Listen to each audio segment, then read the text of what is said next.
recording everything.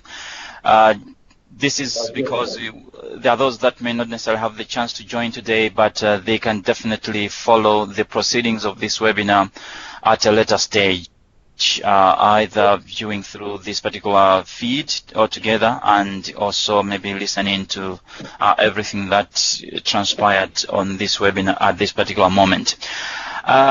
Just for housekeeping purposes, we normally encourage all the participants on this webinar to write down the names as well as the organizations that maybe you are presenting. And if you are seated in a room with a number of other people, we encourage you also to write down the names of those that are with you in the chat area. I know this is a bit difficult for those of us who probably might have joined using a phone line, but at the time that maybe we are opening for discussions, we would encourage you to introduce yourself, telling us your name, and maybe also making a comment. We'll keep on reminding you about the need to ensure that you have entered your details in the chat area. Glad to hear that, Roy, now you can hear us, and thank you so much for joining. So, Lily, welcome to all of us, and this is the structure of the webinar today. We'll take a moment to hear from Katrina. Katrina is currently the Chief Executive Officer appointed for the Sanitation and Water for All. She has been working for us in the Sanitation and Water for All as the Executive Chair, but over the past few months there was a recruitment process, so now she is formally appointed as the Chief Executive Officer. She will be speaking to us, giving us a background of the process that we went through to come up with the mutual accountability mechanism in the partnership. After that, then we will have a detailed presentation of what is the MAM, what is the mutual accountability mechanism, what does it mean for your countries or for your organization or in the spaces that you are, or what does it mean for the partnership. Then after that, we will hear a little bit of an input from Ethiopia. They may just share with us some few reflections. Then after that, we will have an opportunity to also give Virginia a chance probably to respond to some questions. Just to mention here that after the presentation from Virginia, we'll have also an opportunity about some few minutes just to clarify areas that might require some clarification. So that's the run for the day. Normally, as you know, the webinar runs for 1 hour, but we always make a provision at the end of 30 minutes just to allow further discussions on issues that could be important before we formally close the link. So that's it for today. Without having to waste much time at this moment, let me probably hand over the mic to Katrina, the Sanitation and Water for All Chief Executive Officer. You have the floor, Katrina. Thank you so much, Nelson. Is my voice clear and loud enough? It is. Yes, it is. Thank you so much. We can hear you very well. Okay. Yeah. Okay, very good. So good morning, good afternoon, good evening to everyone. It's a pleasure to talk with you about this important topic of mutual accountability and about the mutual accountability mechanism that was developed, updated, improved, we hope, within SWA. So, starting with the first slide, can you please click on the next one? Exactly. Thank you. So, why are we promoting a mutual accountability mechanism? We all know that SWA has always had an accountability mechanism, which consisted of the development and tabling and then follow up to commitments at our high-level meetings. So all of you are familiar with it, and all of you know the benefits and even the impact that those commitments have had. So I would say that already before the Sustainable Development Goals, we were implementing, we were putting in practice a fundamental principle of the Sustainable Development Goals, and also which is also a fundamental human rights principle, the principle of accountability. So we were already doing it. Then we stopped with the adoption of the Sustainable Development Goals. So we had the last analysis of progress regarding the commitments done in 2014. Then we put things a little bit on hold because of the SDGs, and already back then we started talking about the need. Can you So there are some people with a microphone on. Could you please mute yourselves, because we are listening to some talk, some voices. Okay. So the last commitments, as I was saying, were tabled in 2014, and the SDGs were approved in 2015, and we knew already then that we had to adapt our accountability mechanism to the SDGs, and also that we should use that opportunity to deal with some aspects of the commitments that we thought were not great, perfect. So we said, okay, let's work on a mechanism, and this was a discussion, or several discussions we had at the steering committee.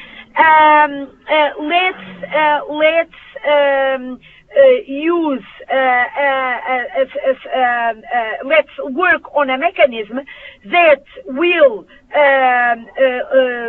be based on, but also drive collective multi-stakeholder action, and a mechanism that will allow us to react to the SDGs, and which will be aligned with the reporting on the SDGs, and also a mechanism that will allow for the global sharing of priorities and ideas. And of course, I forgot to mention this at the beginning, but accountability is not only an SDG principle and an SDG objective, but as I said, a human rights principle, but also an SWA guiding principle, and also one of our collaborative behaviors.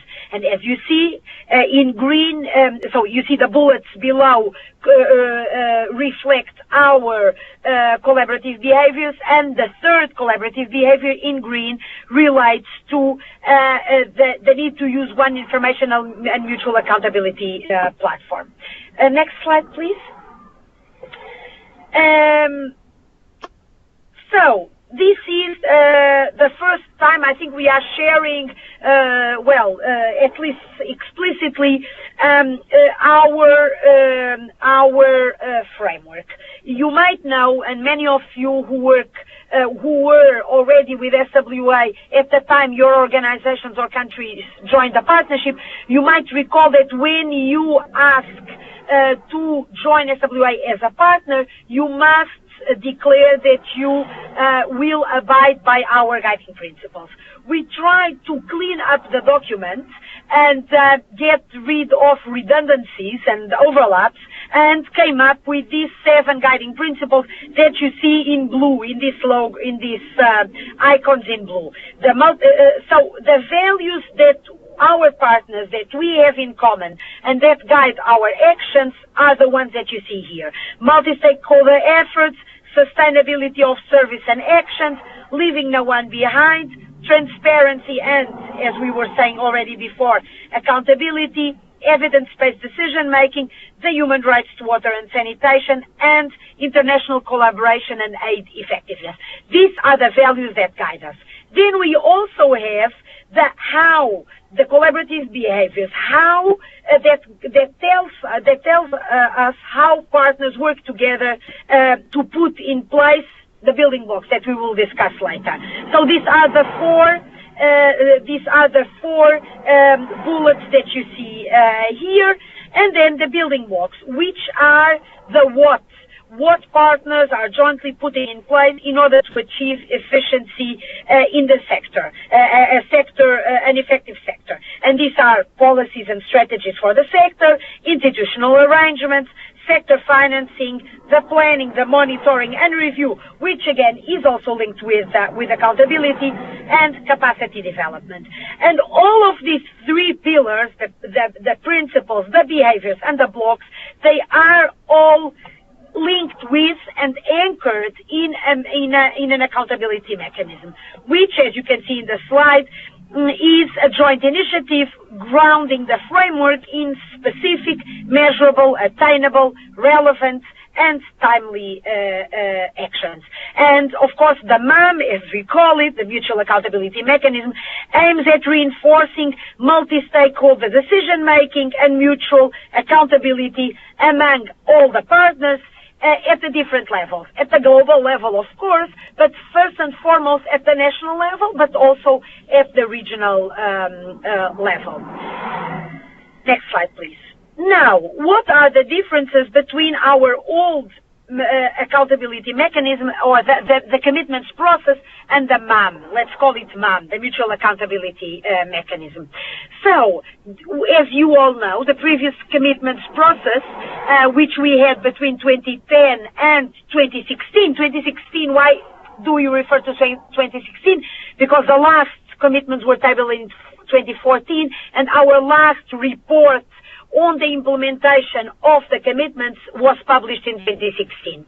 So they were designed for our HLMs. The commitments were specific to the SWA processes, to the HLMs. So we listen to you, and we also label them as the SWA commitments, and you also label them as the SWA commitments. The only partners who tabled commitments were country partners, and also donors. There was one instance where we had the CSO tabling one commitment, but basically it were countries and donors. And the problem of making it... Hello? Okay. Yes, we can hear you, Katrina. Yeah, sure, thank you. Okay, thank you. So the problem of making them SWA commitments meant that they were not always embedded in broader national processes, right? So you could have had a national plan, a national strategy for the sector, and have SWA commitments that were not aligned with the process, with the national plan, with the national strategy. And since our objective is to support country processes, and since SWA is moving more and more into a direction of supporting multi-stakeholder efforts under the leadership of the government at the national level, we thought this must change. We have to make sure that the future commitments are not SWA commitments, but rather partner commitments that come from national processes, national multi-stakeholder reviews, national plans, national strategies, etc. So next slide, please. The updated mechanism, which starts this year, means or calls on all SWA partners to make commitments, from the private sector to civil society, external support agencies, including UN agencies, but then also foundations, as the Bill and Melinda Gates foundations, but also bilateral donors, countries, research and learning institutions, everyone. All constituencies are encouraged to table commitments. As I was saying, national planning and review cycles are the basis for creating commitments. These should be created within the context of multi-stakeholder processes, and they should be drawn from national targets and milestones.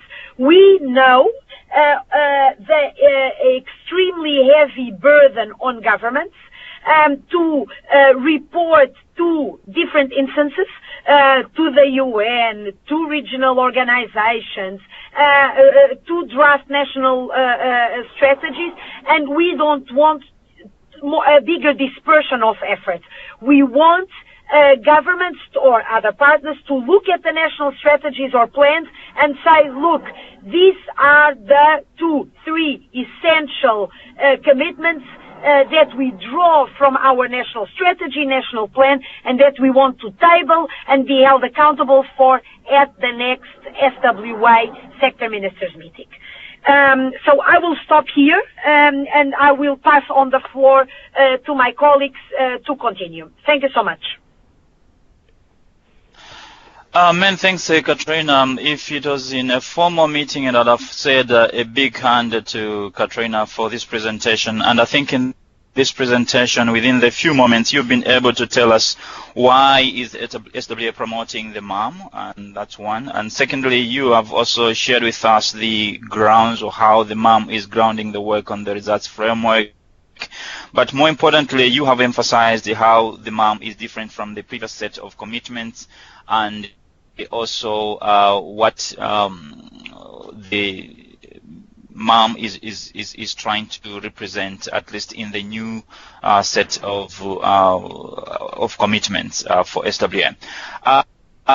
So I would like to say at this point that if we have maybe a question or point of clarification, as it has been mentioned, please feel free to drop it in the chat. There'll be chance for us, of course, after the next presentation to have some question and answer moment. So at this point in time, I'll have to ask Virginia to take us through kind of like a detailed presentation on the MAM, or what is the MAM and what does it mean to our country. So let's hear from Virginia. And in the course of her presentation, as I've said, please feel free to write down your questions or points that you might require clarification on. Thank you so much.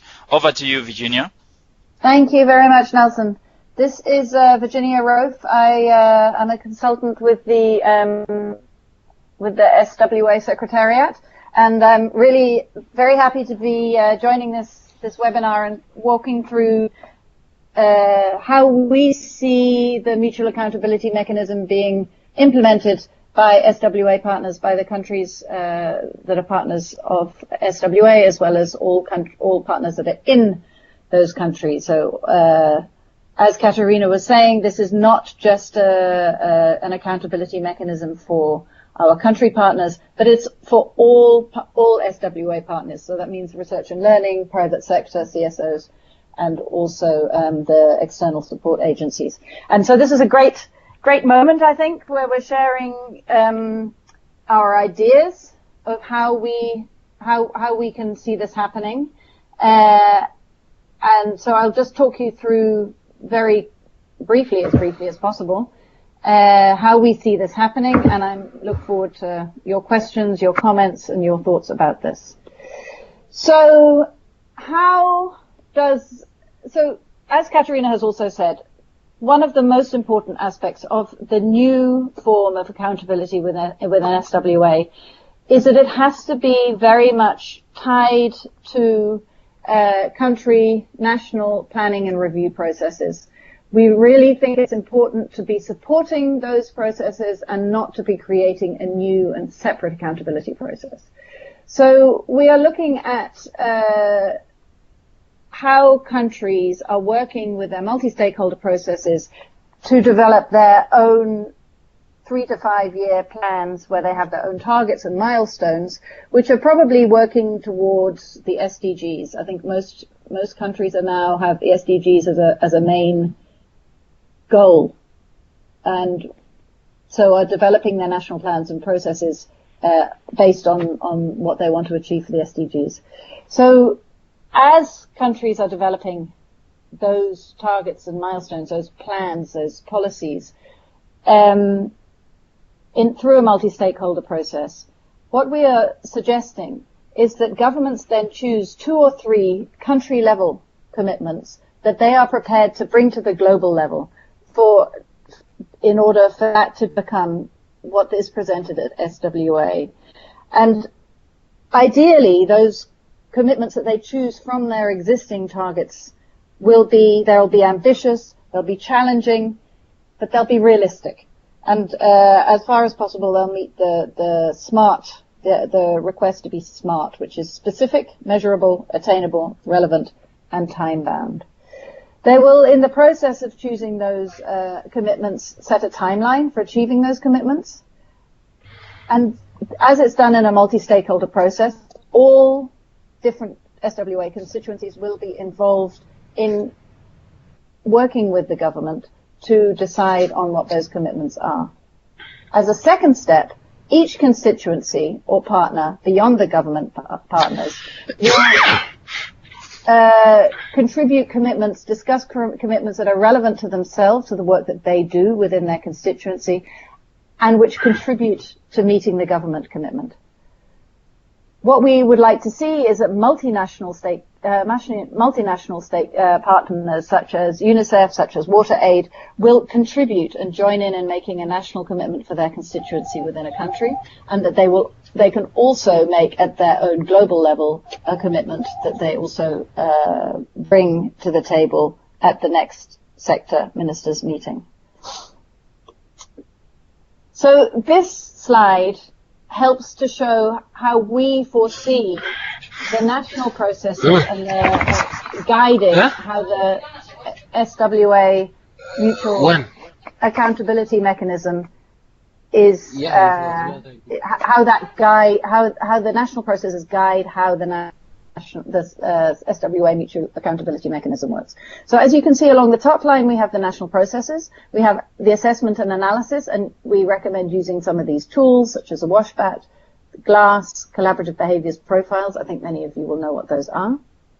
Then we go into the countries will go into their own planning and target setting, and they will set their own milestones, their own targets for their planning process, whether it's a 1-year process, a 3-year, or a 5-year, or a combination of those. And at the same time, defining the roles and the responsibilities of who is to do what to achieve those targets. And at this point, as the countries define their targets, that is the point at which you can start defining country commitments. They will be drawn from the targets and milestones that are defined by the national processes. Then there is, of course, the process of, as I've already mentioned, where each constituency make commitments that contribute to, as far as possible, achieving the country commitments. Now, I say it as if it's going to be an easy process. I don't see that this is going to be an easy process. I think that in all countries, it's an opportunity for some deep discussion about not just what the country does, but how each of the constituencies contribute to achieving those things. And there will obviously be different points of view between constituencies, within constituencies. But I think that's what we're excited about, is we hope that it will inspire discussion and some very deep thinking about what governments are trying to achieve and what each of the constituencies is trying to achieve in order to reach, ultimately, the SDGs in 2030. The next stage is, of course, the implementation, the work that is done. And then as the national processes lead to the monitoring and the evaluation of what has been achieved, we see that being entirely in sync with the monitoring of commitments and achieving those commitments.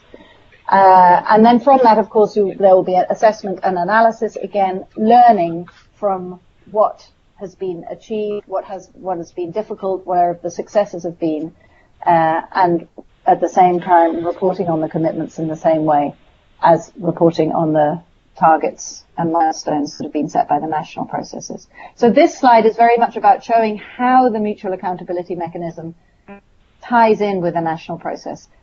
We are very keen that SWA thinks it's very important, and I know all the partners have agreed on this already, that this should not be a separate process from national processes. It should be very much tied into it.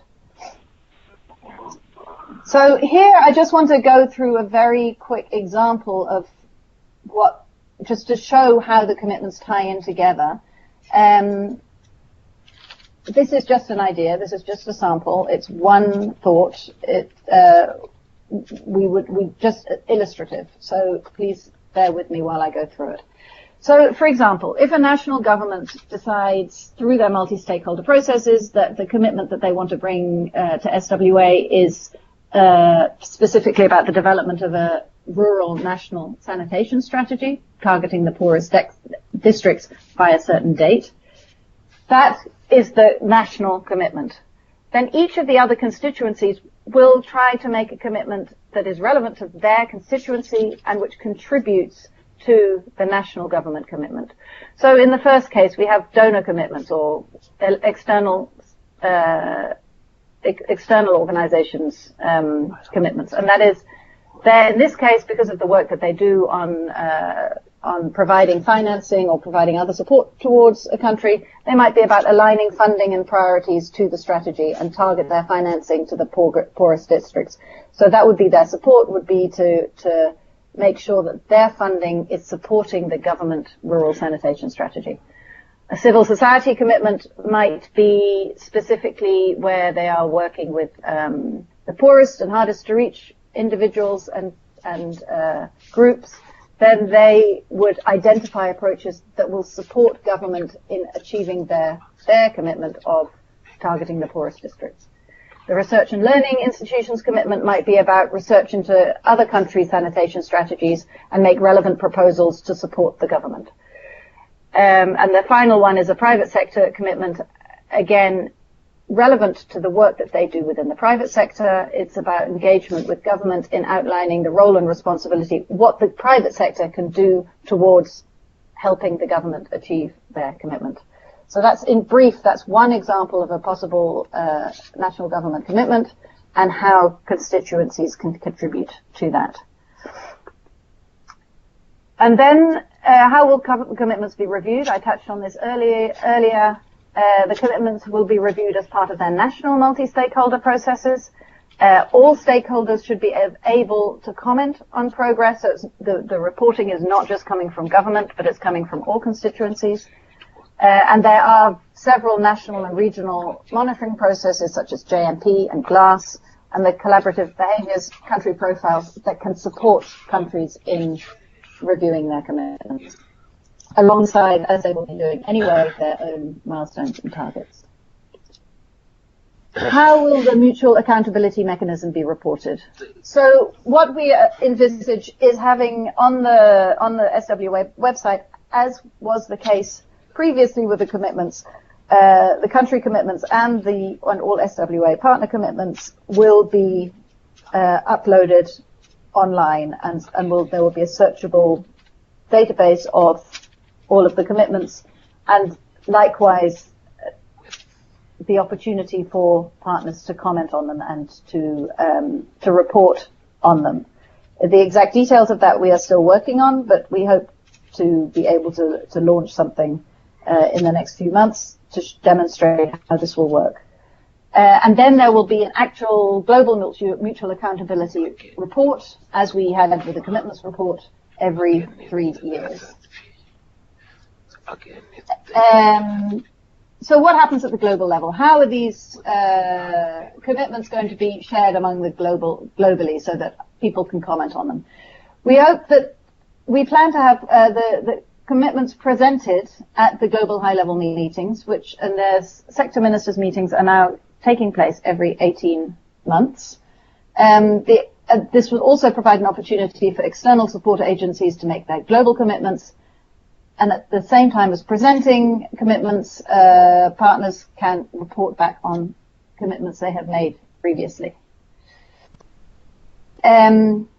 We envisage that the commitments process should support countries to prepare for the HLPF each year, and I know that there are several countries who have made their voluntary national reviews for the first time at the HLPF, the High Level Political Forum in New York. That happened earlier this month in New York. We certainly hope that this process will support countries in providing strong voluntary national reviews, which include multi-stakeholder processes so that they are robust and agreed to by all constituencies. And so this SWA Mutual Accountability Mechanism should support countries in reporting on their SDGs to the High Level Political Forum in New York. And that happens every year. But this year was the first year that water and sanitation were reported on, and that will happen again, I think, in 3 years' time in 2021, or maybe in 4 years' time in 2022. I'm not exactly sure of the schedule. But there are other opportunities for sharing with the high-level political forum. For example, next year is about Leave No One Behind, and I think that our countries may want to support that as well. So what are the next steps? What are we doing? We're creating communications materials, including a one-pager just to excite interest, an 8-page brochure which has got a little bit more information and some of the graphics that I've shown you today, and as well as a video which we hope to make in August. We will be conducting individual country calls in the next few months to help countries and all constituencies to think through how they can implement this mutual accountability mechanism. Given that every country has their own processes and has their own timeline, we will start to gather commitments as they emerge out of multi-stakeholder processes. And we hope to give dedicated support through partners, through the Secretariat. What we want to happen as far as possible is that partners support each other, so that it's not feasible obviously for the Secretariat with its very limited capacity to support everybody in this process. What we envisage is a lot of sharing between partners, between countries, to help countries implement the mutual accountability mechanism. The last 2 points here, we will also call with individual constituencies to talk through what the difficulties might be, and we're also looking at bringing together lessons about what has happened and what the challenges have been, what the successes are, so that we can share fully between all of our partners. Where this is a new process, we want to make sure that we're not losing anyone, that everybody is learning, and that we are all benefiting from this process. And just at the country level, just to reiterate, there will be meetings of all country focal points to try and talk through their outline of their processes and their roadmaps for their national planning and review processes, so that you can plan together the most natural way of fitting the mutual accountability mechanism into your national processes. And again, developing the commitments through the multi-stakeholder processes, and then finding the opportunity for presenting those commitments. Just to go briefly back on that point about the presenting of the commitments, we've talked about the global level meetings, but we know that there are also lots of opportunities at the regional level for example, discussion of commitments at Latinosan would be an opportunity coming up next year. Africa Water Week. There are plenty of regional meetings that we think that it is possible to also provide an opportunity to present commitments and discuss those commitments at the multi-stakeholder level, but at the regional level as well as at the global level. Just to clarify, for those of you who have not been aware of the discussion on the proposed cycle of meetings, this should probably no longer say proposed cycle, because we are now at the point of having this agreed by the steering committee, by SWA steering committee in June. So the first sector ministers meeting where we want to be able to talk about commitments will be happening in quarters 1 or 2 of 2019, and then we will go into an 18-month cycle with a full cycle from the peak to the peak of 3 years. So at the 2020 in Washington DC, there will be a finance ministers meeting and a sector ministers meeting where commitments can be presented and reported on. Then following that, in quarter 3 or quarter 4 of 2021, an in-country sector ministers meeting, and again back 18 months later, 2023 in Washington, 2024 in the last quarter in-country, and so on up until 2030. We didn't want to plan beyond that. We thought that was pretty ambitious as it is. So that is the presentation as it is. I would be happy to take questions. I see there are quite a few questions. I'm not sure, Nelson, can you identify which questions I should answer, or do other people also want to answer questions? Yes, so many thanks to you, Virginia, for this great presentation, and it gives us quite a lot of details in terms of what the MAM is, and also what probably it is not, but also you have highlighted clearly what is expected of the partners or to happen at the country level, at the regional level, but also at the global level. Yes, so we have quite a couple of questions as well as comments, and if I was to be a bit structured, starting from the first one, there was a point from Neil to say, what is the timeline for when countries will give their 3 commitments to the SWA? So what is the timeline that countries can pull out their commitments and then maybe share these with SWA? That was the first question, so I think it would be good to hear from you on that. Then BC was saying, how does the MAM process relate to the country planning processes? So BC from UNICEF was asking, how does the MAM process relate to the country processes? Then there was also a point from Neil. Neil is asking about what is meant by constituencies. So I think this one maybe some of us, we can respond on the call. The same question I think was raised by Laurent Blux, who was saying, why use the words constituencies? Because at country level, constituencies sometimes represent administrative areas. So in the wording of SWA, why do we use constituencies? So we have a chance to maybe clarify that at some point. Then Dedo made a comment to say the online platform probably would help to show commitment. So that's just a comment. I think she's expressing excitement that there could be chance with this particular tool to understand commitments from other partners as well. And of course, BC made also a comment about the need to ground MAM in the country planning processes. I know there are a couple of other questions, but maybe you can just relate to these at the moment for the first batch, and then we can take more comments as they come, either through the chat or also people, especially those that might have joined using their phones. It could be good to hear you maybe ask your questions or make comments based on the presentation that has been made. So over to you, Virginia, to respond to at least this first set of questions and comments. Great. Thank you very much, Nelson. And I would just like to ask Sitali to please be on standby. He's also done a lot of thinking about this issue, that if I have missed anything out in my responses, to also jump in. So Neil, when can countries present their commitments? We hope in the initial phases to be following this very closely. So the opportunity for presenting the commitments first at the global level will be at the next sector ministers meeting, which is currently being planned to take place in the second quarter or the first quarter of 2019. That will be the first opportunity for countries to present their commitments. However, as we know, this is a learning process that we're going through at the moment, and as we also know, there are national processes that may be relevant where commitments can be identified by countries and by other SWA partners, and they're willing to share those commitments with the Secretariat at any rate at any time, and to have them request to have them put up onto the website.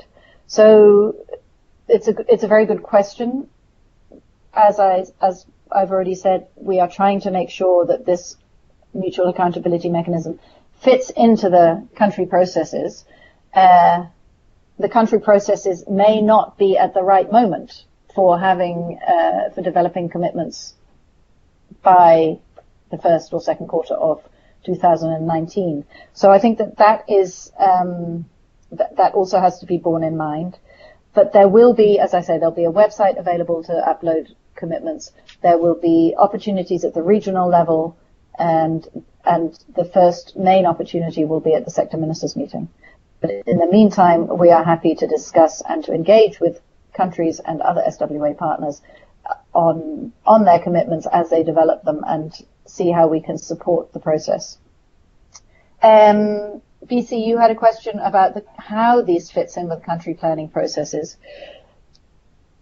The idea is, and it's, we may be idealistic, and we are certainly not expecting perfect examples of everything, but where there is a national process where targets and milestones are being developed, what we envisage is some time is set aside from those meetings where these things are being discussed already to go through a process of identifying 2 or 3 commitments that are sufficiently ambitious and challenging and interesting on a global level, something that governments and other SWA partners would really like to see as a priority for their country and would like to share that with other countries that maybe have an opportunity to learn from those, that they draw those out of the much longer list that they will have of their own priorities.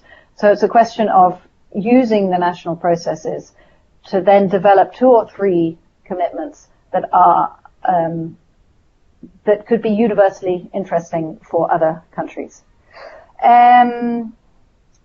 There's a question about the constituencies. I'll just give a very brief answer to that. I think you're right. It can be confusing to those people who are not used to the jargon of SWA, and I apologize for that.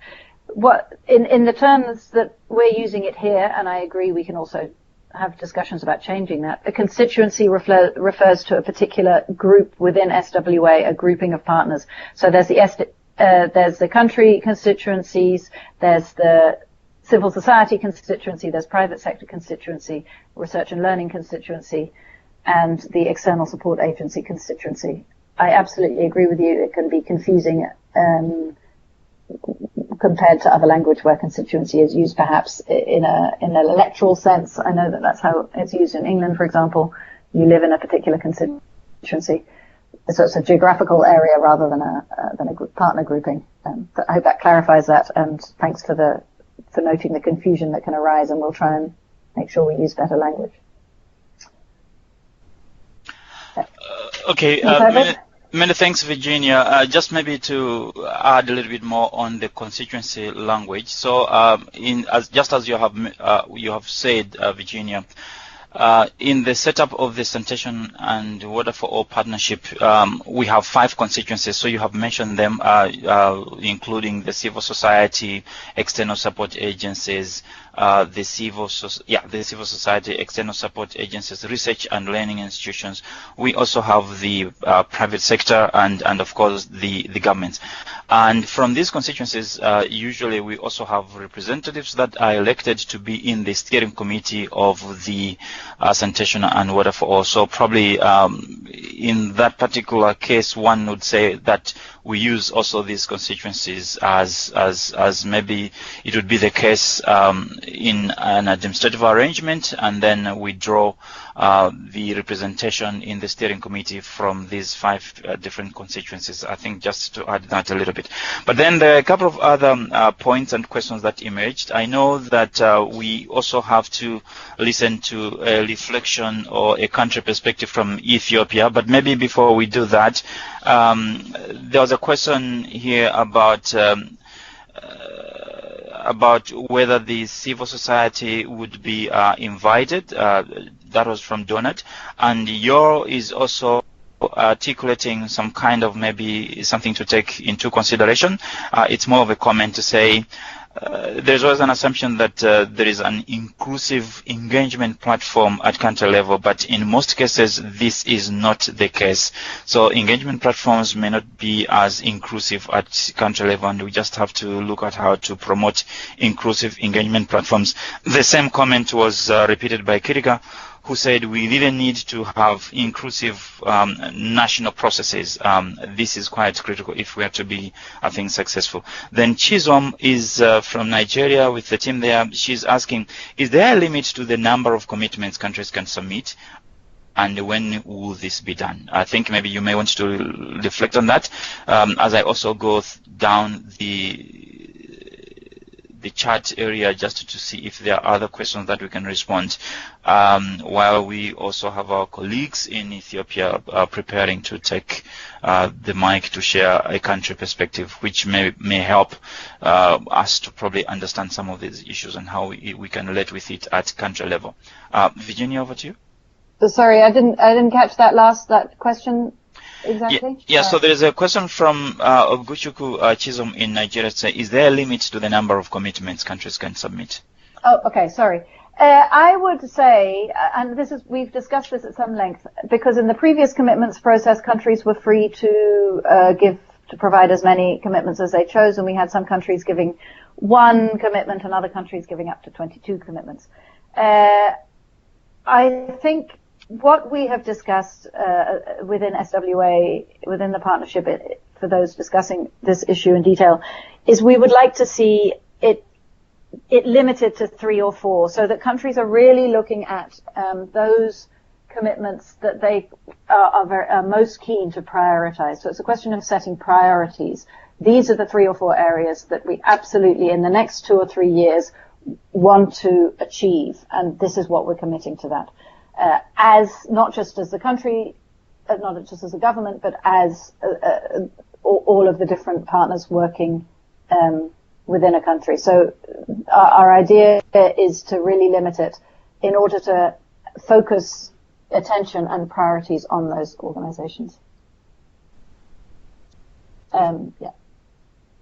Okay. Thank you so much, Virginia. So I realized that we would have to probably skip the presentation from Ethiopia because it looks like there are some issues there, so sorry about it. But at this moment, let me maybe turn to Stali because there are a couple of other questions that probably you can share some perspectives as well, in addition to what we have heard from Virginia. So Sitali, do you want to come in here and maybe try to respond to other questions that we see in the chat as well? Thanks, Nelson. So I was just going to add that as much as possible, we're trying this process to relate with what's going on at the country level. So as and when those commitments are made or they mature at country level through, say, for example, a joint sector review, which may happen several months before the HLM, countries are free at that point to share their commitments. The HLM or the sector ministers meeting or any regional platform where they could also be shared, that serves as a huge political moment to increase momentum, increase scope for more accountability, increase scope to include other stakeholders as well. But that process should not always just be tied to the sector ministers meeting, which was the challenge that we had in the past.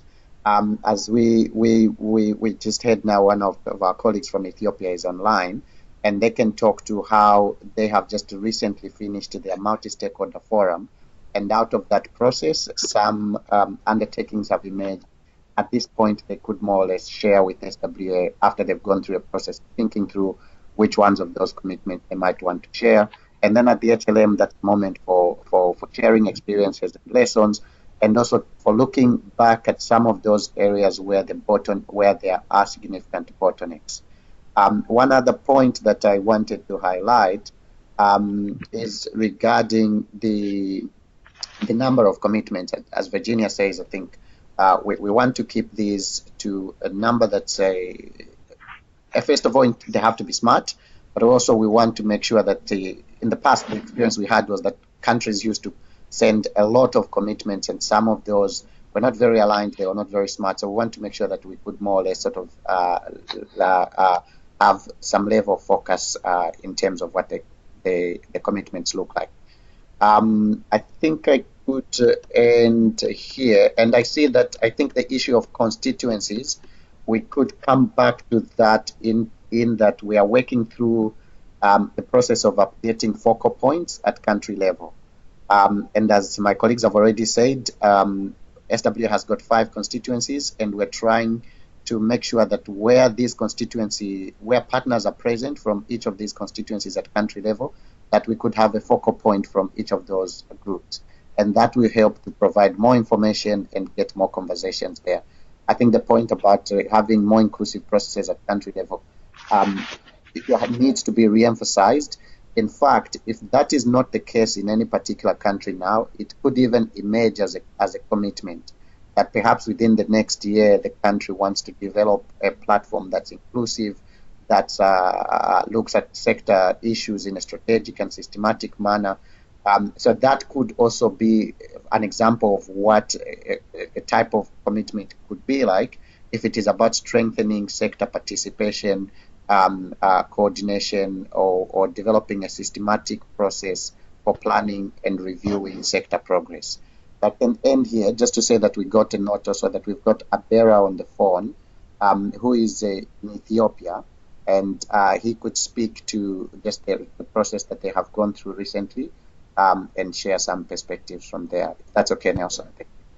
Okay, great. Thank you so much. So it'll be great indeed to hear from Abela to share with us the country perspective. And maybe as Abela speaks, you can try also to respond to some few points, maybe offer some perspectives. But I want to say Virginia and maybe Sita, or even Katrina as well, can maybe react to some few points that have been raised here. I see there is a point from Neil saying, can we pilot the commitment setting with a few countries now to help them through the process, and we can all, let's say, here, for example, ahead of the Q1 in 2019. Then Neil Butti was asking, how should we approach the development of commitments in relation to the past commitments? So we have made commitments in the past. How do we relate to those? Would you recommend we review past commitments first and apply lessons learned? Then Ananda is asking also quite an interesting question. This is about the process. Will there be reporting formats for the commitments? That's the question. In Malawi, Lloyd is asking, what are the strategies for holding the constituencies accountable to their commitments made through national level planning and review processes? How do we ensure that other constituencies, we are holding them accountable at the national level? And Peter was trying to just clarify on the issue of constituencies again. But then let's hear the presentation from Ethiopia, and then we can maybe see if these are some of the points that can be addressed, or we can come back to these questions as well for further clarification. Abera, you have the floor. Yes. So are you hearing me well? Yes. Hello?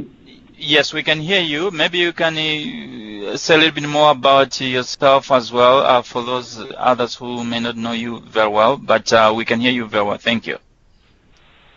Right. Thank you, Titali. Thank you, Nelson. So first and foremost, I would like to say thank you very much for the SWA Chairman Secretariat for unreserved support in supporting individual countries to develop their commitment and mutual accountabilities in their planning process. We have had a good support from the GNP group just on what Ethiopia should plan for commitments. So with that, we have been doing some of the tasks. Just very briefly, I am Abraham Desho, working currently, of course, in the One Wash National Program, MND MIS project, and supporting the Federal Ministry of Water, Irrigation and Electricity, just in the area of MND project, which is ongoing for the One Wash monitoring and evaluation process. So with this, I want to highlight on what has been mentioned previously, and just to highlight some of the areas which Ethiopia as a country is currently working on with regard to the issue of this mutual accountability. As Italy tried to mention earlier, Ethiopia has a platform, a WASH platform called Multi-Stakeholder Forum, which was conducted for the last 7-8 years in the sector. Of course, it has been started some more than 10 years before that. It was conducted for 9 rounds, one in 2 years and one in 1 year, every year, as usual. So the process we manage the cases, we have what we call it a joint technical review for the National One Wash program. This joint technical review is a review which is composed of both Federal Ministry of Ethiopian government, from the Ministry of Health, Ministry of Water, Education and Finance, mainly, which are the wash line ministries. And on top of this, we have also the big donors who are financing the wash sector in Ethiopia, and they are the World Bank, the African Development Bank, UNICEF, and the DFID and other big donors, including the bilaterals and multilaterals. We have also civil society organizations or NGOs, including World Trade, Oxfam, World Vision, all other NGOs who are working in the wash sector are actively, fully engaged in the process. Also, we have the private sector. So with these all stakeholders coming together, sit together, we design an agenda on what this, the next 1 year or this year WASH program could be moving forward. So with that, we create a questionnaire, a standard template, a TOR, a concept note on what we should focus on reviewing the national program about the rural wash and urban wash or capacity building, program management, fund utilization, service delivery, technology options, all other details of the sector jargons are discussed together. We have a brief desk review meeting together, all stakeholders together under the leadership of the One Wash National Program Coordination Office and the leadership of the ministers from this ministry and other ministries attending and coordinating the process. So we go down right after the desk review. We go to the regions, to the counties or waradas, and the project level. We have a community conversation together with the user communities about how the project or the One Wash program is providing services to the community, both for domestic use or cattle trap or other wash services. So having the observation and the field exercise, we came up together, and again we plan to have what we call it the largest platform called multi-stakeholder forum. This multi-stakeholder forum is again organized under the leadership of the WASH ministries from water, irrigation, health and finance, and other bilaterals, multilateral, CSOs, private sectors are fully engaged in the different subgroups. So this multi-stakeholder forum is the largest platform which we bring all stakeholders across the country together, including the academic institutions, the private sector, the suppliers, contractors, drilling companies, ministries, NGOs, and donors, bilaterals, multilaterals, embassies to come together, and we, set an agenda, design a program, and conduct it every year with an agreed agenda and different topic presentations being presented. Just very briefly, as an example, we had the 9th MSF last June, whereby even the high-level officials, including the ministers and state ministers from different ministries, are chairing and facilitating the side events, the plenary and the parallel sessions. And out of this MSF, which is conducted for 2 consecutive days, we generate what we call it undertakings. These undertakings are action points which are mutually agreed by all stakeholders, participants, including from regions, regional governments and federal institutions, stakeholders across the wash sector. And once we have those undertakings, we again present it at the end of the second day. We present it to the plenary session, and they comment it. And recently, some 2-3 weeks before, we have developed an action plan for the next 1 year for stakeholders to follow up whether or not these undertakings are implemented accordingly. These undertakings are to be implemented either jointly between the WASH ministries or by respective ministries or individual stakeholders. There are some undertakings which are expected to be implemented by NGOs, and there are undertakings which are expected to be implemented by federal government, regional government, by the National WASH Steering Committee, by the National WASH Technical Committee, by the regional platform, at different stakeholders. So we have developed both the undertakings as well as the action plans, And these action plans are, and the undertakings are to be evaluated back in the next 1 year in the MSF scale. So this is a way which we are trying and struggling to be accountable for the sector and to be evaluated after a year. So what I could generally say is we have tried to share the undertakings and the detailed action plans with responsible institutions and by deadlines, and the details are already shared to Sitali for the Secretariat, and we will try to generate, as was mentioned earlier by Nelson, either to generate 2 or 3 or 4 commitments for Ethiopia to be accountable and to be evaluated as part of the commitments. So we are also have been trying to be very inclusive engagement. As I said, NGOs are not engaged in this process, not only in financing, these platforms and forums and meetings, workshops, but also they are part and parcel of the process in the implementation process. So, the process is as much as possible very transparent and open for all stakeholders to have a say on that. But it's still, we are pushing for government to lead the process and for development partners and CSOs to keep behind. So, for example, just a week before, His Excellency Dr. Engineer Sanitation have been in the New York for the high-level political forum, and before his departure, we have been emphasizing and generating some statements we came up with as a takeaway for his consumption in the last high-level political forum for him to use in his speech and presentation. So this is the way we are currently trying and struggling to align ourselves with the global commitments and what was expected from the SWA high-level political forum and sectors ministers meeting and sector, the finance ministers meeting. So this is the way how we are trying to align ourselves in the National Wash Center program. This is the point that I want to mention to you. And if there are some questions, I can respond to that. Thank you very much, Nelson.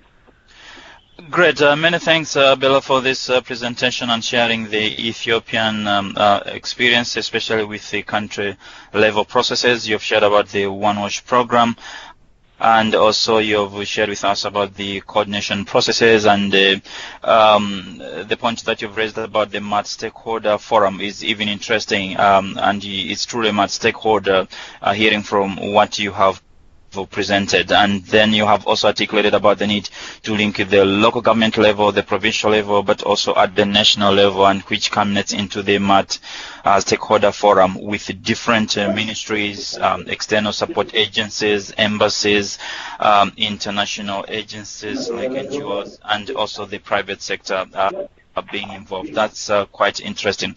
There is a question for you in the chat area from Chizom in Nigeria. We will definitely read it to you just not too long from now. But I wanted to say that normally we plan to have these webinars to run for 1 hour. So we have reached the 1 hour mark. We actually 4 minutes after that, and then we allow some more time, about 30 minutes, just to ensure that we can exhaust the discussion. So I would seek your indulgence for those of you that would want to stay, to still hang around so that we can discuss and deal with some of the questions. But at this point, before maybe we look at the next set of questions, I thought I should ask Katrina to probably share some perspectives and remarks.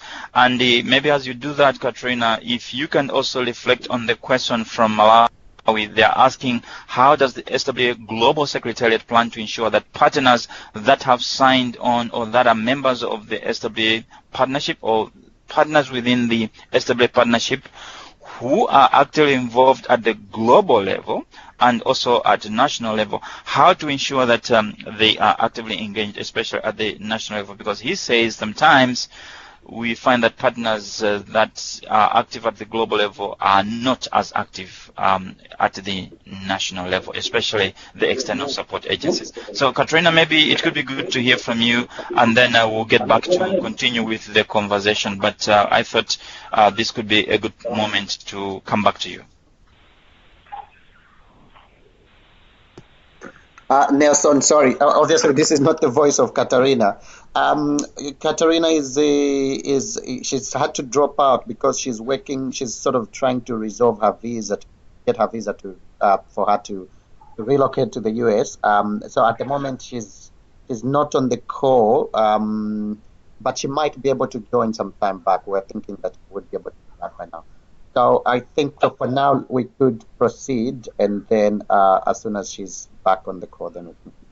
Okay, great. Thank you so much. So definitely we'll give her a chance probably to say something close to the very end of the webinar. So I'm hoping that we can still stay on for some few more moments until when it's probably half past the hour mark. So the question from Ethiopia, maybe we should start. Okay, the question for Ethiopia from Nigeria, we should start from that. Are local CSOs also involved in the joint review process, and at what point are they involved? So Abella, maybe you may want to say something to that. And then there is an added point from Dedo from WarTrade asking how do you ensure that you have marginalized groups involved as well, especially people with a disability? Can you share that as well? So these are the two questions that are probably as a follow-up to your presentation from Ethiopia. Abella, you have the floor.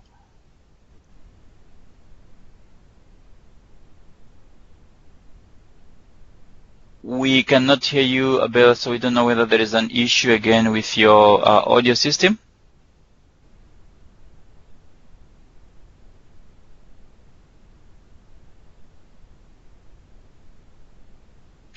Okay, looks like we have lost Abella from the call, but then let me turn to Virginia. There were a couple of questions and points raised. Maybe it could be good to hear your reflections on some of the points that we saw after the second round of discussions. Virginia? Okay, I think there was a particular question about whether CSOs can be involved in this process and how they're involved, and what happens if there is not already an existing strong multi-stakeholder platform. I think a lot of these questions refer back to the point that SWA is trying to work now much more closely on a country engagement process, so using and promoting the SWA framework within a broader country engagement process. And so the mutual accountability mechanism is almost just benefiting from that process where we're trying to work, where SWA is trying to work to strengthen partners' inputs more broadly at a country level. And this mutual accountability mechanism, if it can trigger the creation of or strengthening of existing multi-stakeholder processes, that is a very good situation. We see that as a strong recommendation, is to create those multi-stakeholder processes. That is a general SWA process, and of course the mutual accountability mechanism benefits from that.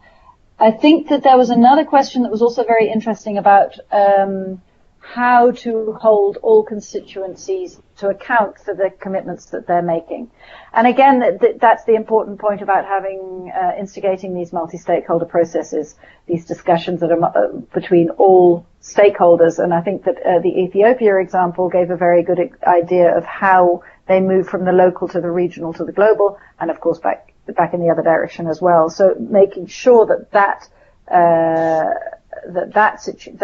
process is robust and allows for multi-stakeholder processes, not just at the global level, but also working through to the regional and to the local levels as well, so that you're really getting the input from the constituencies, the individuals, whether it's government officials or whether it's CSOs who are actually working at the local level, which is often generally where water and sanitation services are provided.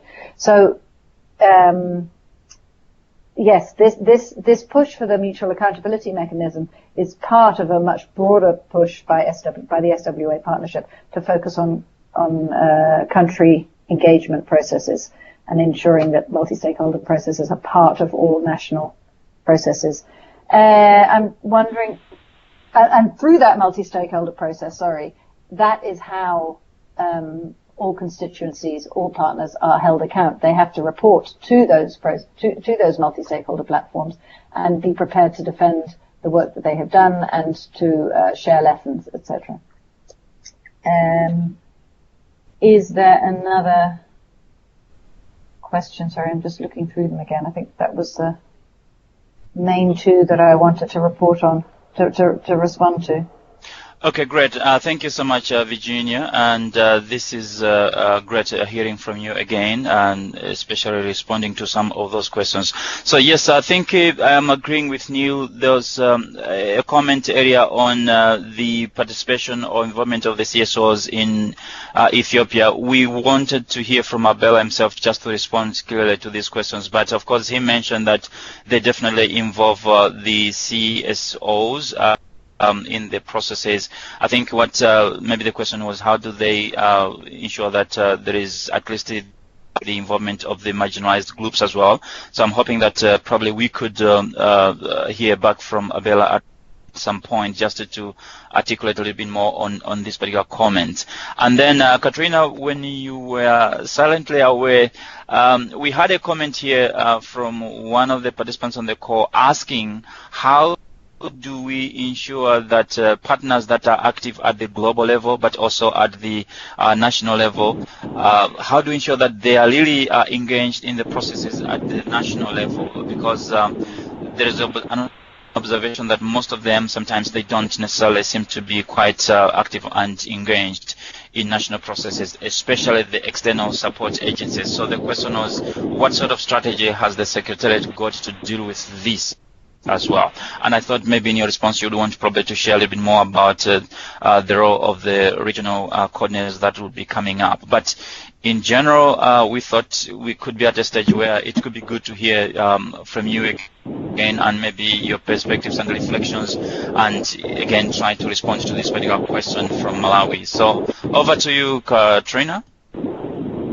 Thank you so much, Nelson.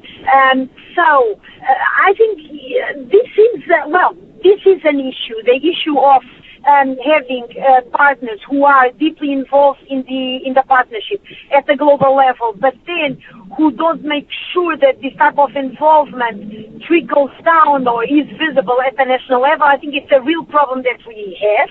And that we are aware of. So this is part one, being aware of the problem. So one of the things, there are different things that we are thinking of. Number one, we are working with the governance working group on a new revised organogram for the Secretariat, to have a Secretariat that is fit for purpose. And one thing that I've heard again and again was that we need to have somebody in the Secretariat who will be in charge of working together, supporting constituencies. We already have Eloise who supports CSOs.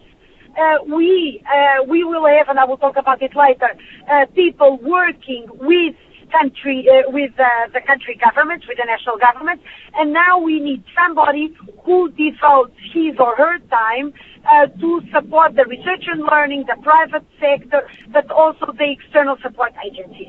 So we need to do that to make sure that we hammer and we insist on the fact that they have to give instructions, they have to raise the awareness of their country offices regarding SWA. This is one. Number two, we started this year, in June this year, doing country visits. Something new that had never been tested before. And, oh my God, I'm sorry, I'm driving and now I did a mistake. I'm very sorry. So one of the things that we did when we went on a visit to Bhutan, one thing that we realized was precisely that the ESAs were not involved. The ESAs had not been invited, or the majority of the ESAs had not been invited, for example, to the multi-stakeholder WASH meeting. So what did we do? We encouraged the government, as a follow-up to the visit, to reach out to them and to start inviting them to the multi-stakeholder meetings, and then we also met with the ESAs, maybe with not all of them, but with some of them. And we told them, look, you have to engage more with the government, and we explained what SWA was, etc., so that they are aware of the multi-stakeholder meetings, and that when they engage bilaterally with the government, they also request to have a seat at the table.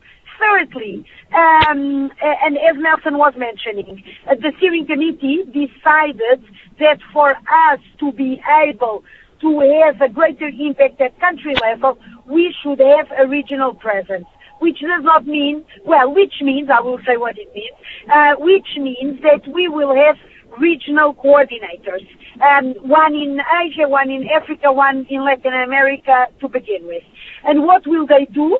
They will work with the government, obviously, but we also hope that they will also work with the constituency advisor, the one I was referring to before, who will be at the Secretariat in headquarters, we hope that person, the regional coordinators, will also work with the constituency advisor to be able to mobilize things in the region and at country level. But of course, your support is key, because the Secretariat is small and we cannot do everything. So if you have other ideas on how to make sure so one of the things that I will also do now in this autumn is to have meetings with, for example, some of our donors in Europe.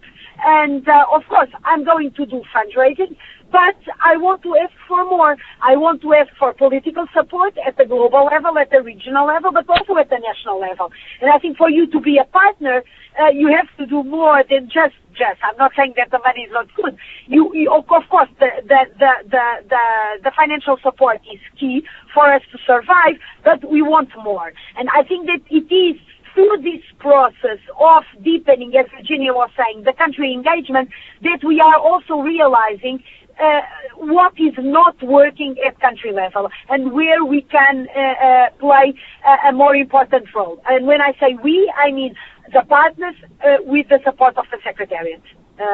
Over. No, I think I said everything. I think I answered the question. Please let me know if I forgot something. Great. Many thanks, Katrina. I think you have definitely covered everything, and I see that probably there could be an additional comment, maybe from Sitali or Melissa. One of the two of you could probably speak to the mapping that was done also about the partners. Do you want to add it to that comment? Yes, Nelson, I would be happy to add maybe just two things. So one is that we started earlier this year to do a mapping, which basically looks at where SWA partners are present. So basically, we asked all the organizations that have got work in more than one country, we asked them to tell us in which of the SWA countries they are present.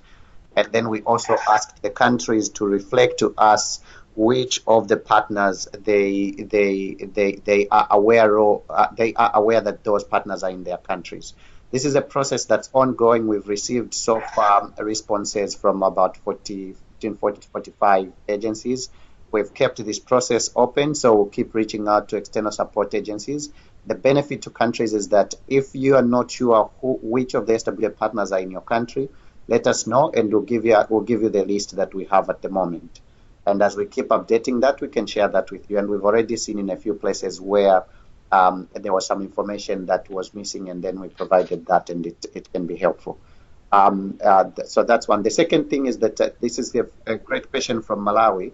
We also had it in May when we had a conversation with them in Zambia.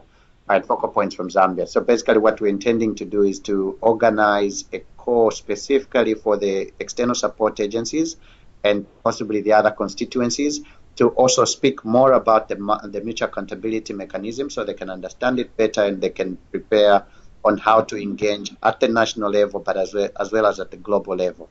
But this constituency-specific course we also hopefully help our partners to better understand it, to better engage.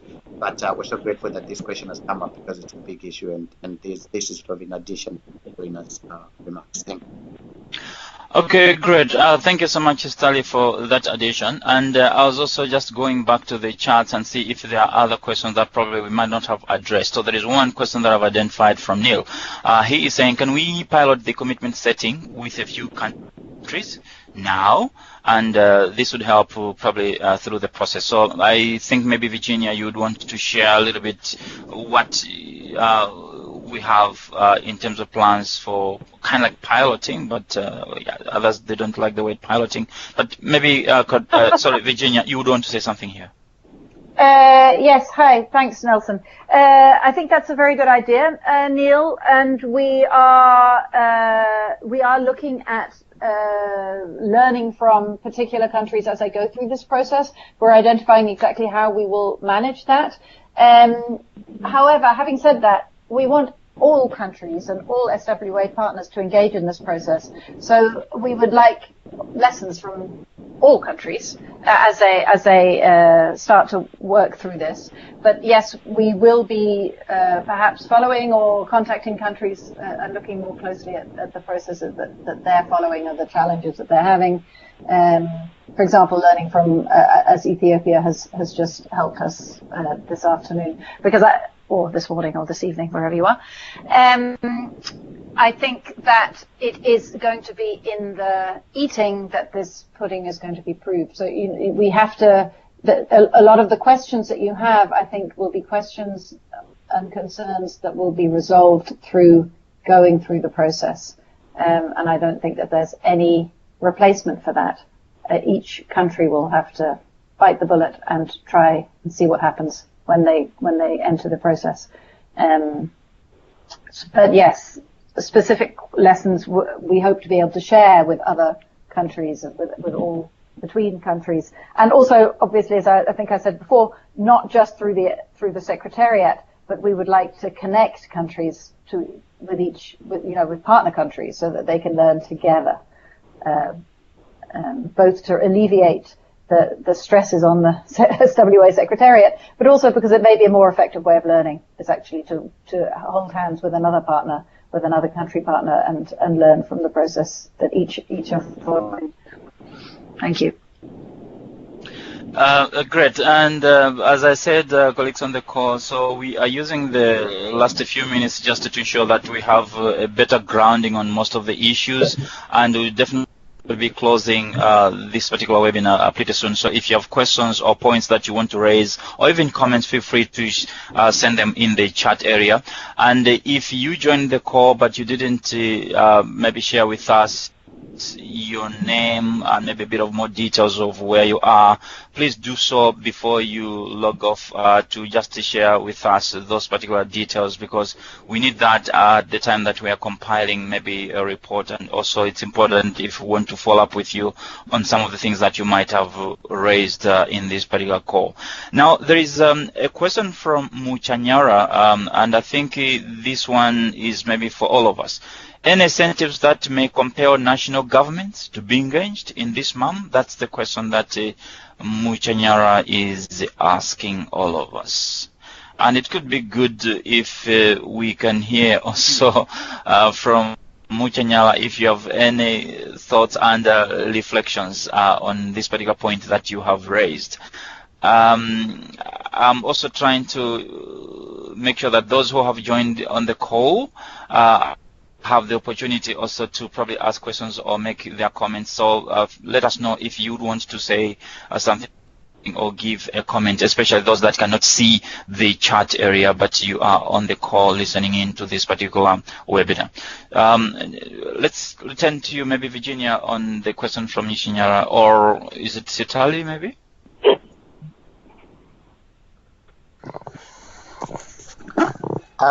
Nelson, I could tackle that one, and thank you so much, Muchanyara. And this question is a fundamental one. It's not just sort of what's the incentive for national governments, but it's also the incentive for partners.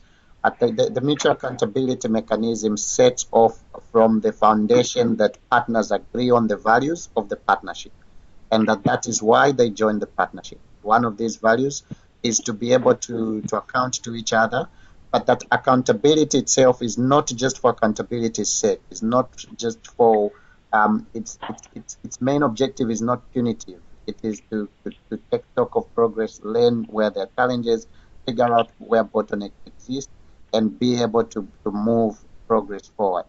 Now, we hope that governments could see that is the motive behind this, and therefore they should see the mechanism as a way to mobilize partners, get more partners, so that their work or the work of partners can be more than the sum of each of the parts.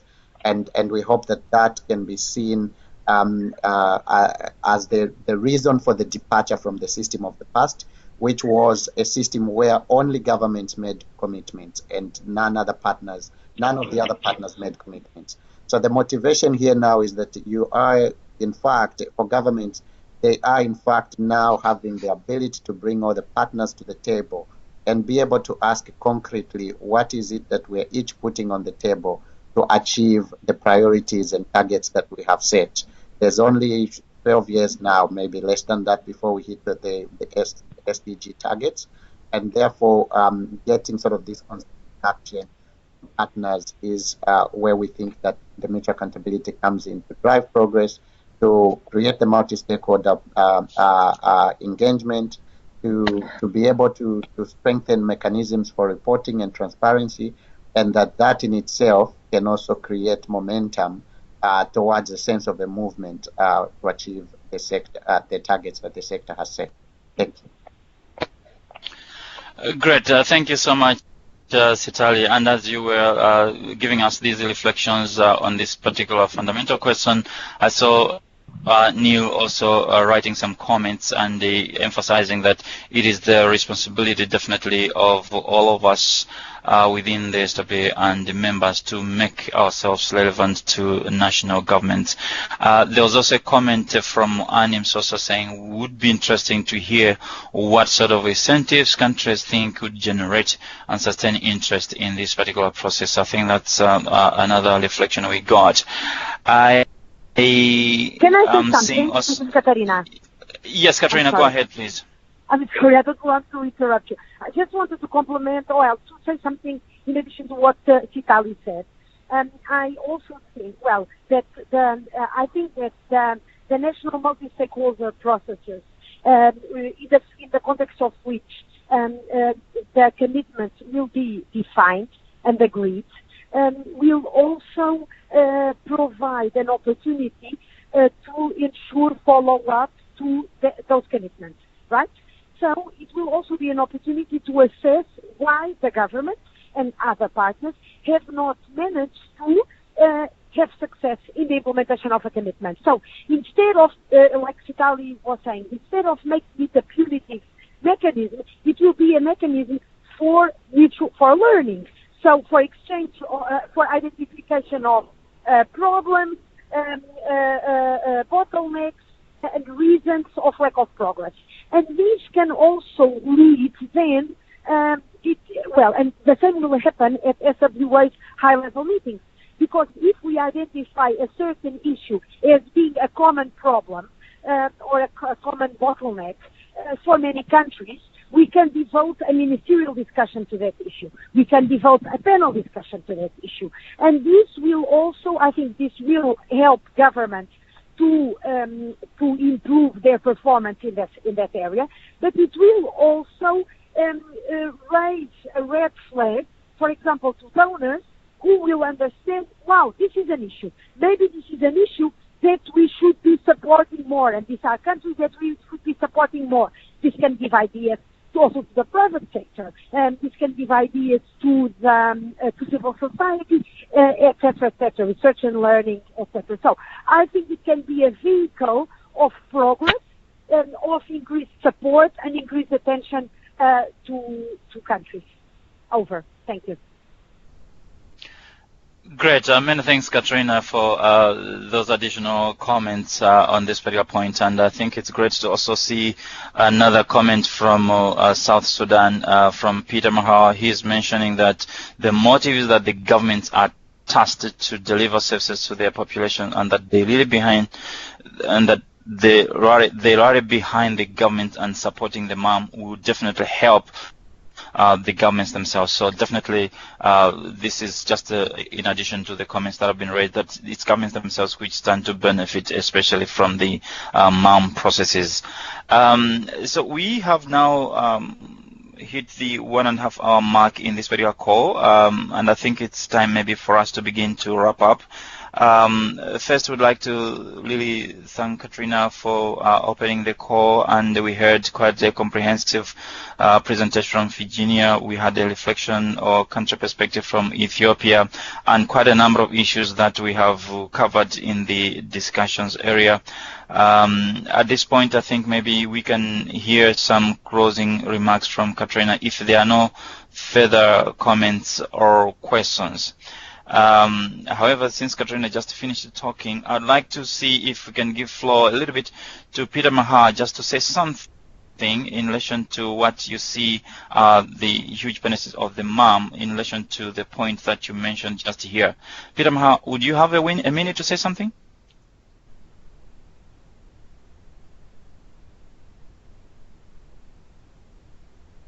Okay, I can imagine that maybe there are some audio issues, so there is no feed.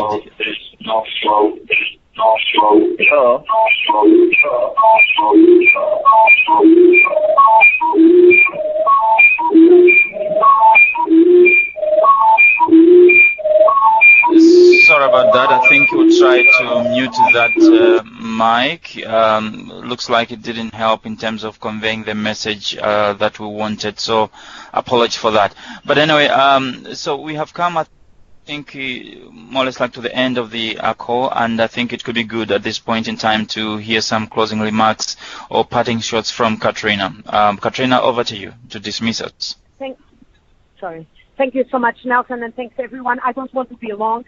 I just want to thank you for your participation in this webinar, for your questions, for your comments, and for your engagement with SWA and with the MAM. I do think that the MAM, the Mutual Accountability Mechanism, is a unique feature that SWA brings to its partners. It will help partners in making progress, in reaching SDG 6, at least 6.1, 2, and a bit of 3. And I am looking forward to start receiving your expressions of interest, or the commitments that you will be working on, and looking at the topics that have been the topics that are of biggest concern to countries, or biggest priority to countries and to other partners. And I think that all of this and the work that you will do on the accountability mechanism will enable us to have a better performance at national level, but also will contribute to a fantastic sector ministers meeting in 2019. So thanks to all of you, and please do keep in touch with us.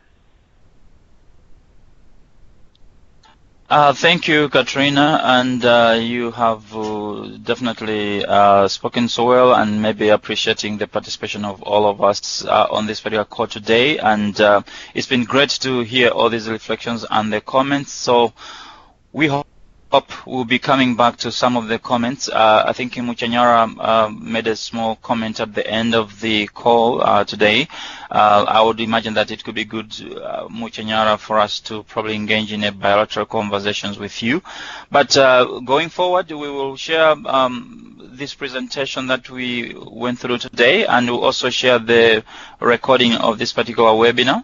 It could be good if you have any further reflections or additions that probably you couldn't raise in the call today, to probably come back to us. We would like to maintain that kind of open communication with you, and we'll be definitely happy to understand what else we could do, or how you are progressing, what you see, maybe opportunities that we can say is in your countries, in your spaces that you are working in. That will be quite awesome. But at this point in time, we can definitely say thank you for joining this call, and this should be the end of this particular webinar today. We'll have other webinars, and we'll be announcing for those webinars that are upcoming. What remains, of course, on this issue of mutual accountability mechanism is that we'll have a webinar in the course of the day for other languages and also other regions. If you feel like maybe you'd want to join those other webinars, definitely feel free to do that. Thank you so much, and enjoy your evening, enjoy your afternoon, and enjoy your morning. Thank you. Bye-bye.